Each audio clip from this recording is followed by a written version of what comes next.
I'm Miriam Grinberg. I'm a senior at Gettysburg College, and this was my capstone project for Capstone in Comparative Politics with Professor Genslen. And I did it on comparing the effectiveness of anti-base movements in Japan and South Korea. I first became interested in the project from studying abroad both in England and in Japan. At the time, I became interested in sort of the asymmetric alliances that the United States has with both of these countries. And by asymmetric, I mean sort of the U.S. has more of an unequal share of the power in the balance of this relationship. And I became interested in how ordinary citizens sort of resist this unequal alliance, or how they might retaliate against it. And that brought me to the topic of anti-base movements. And I've always been interested in East Asia, but I had never known much about South Korea. So I decided to compare how effective these movements are in both of these countries that happen to have very pro-US foreign policy consensuses.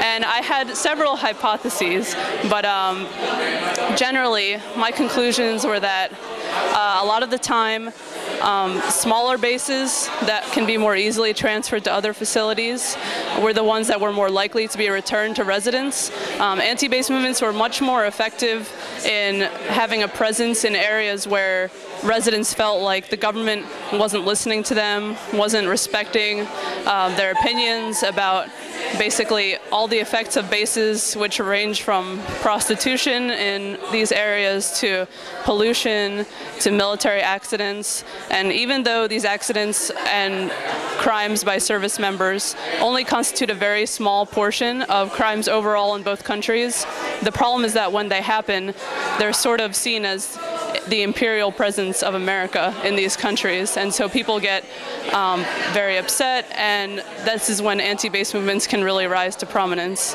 I also found that in many cases, it was not enough to say the bases cause environmental pollution. People had to really connect with the social sufferings of residents, including if they had distress from noise pollution or other things that were going on in those areas where the bases were located.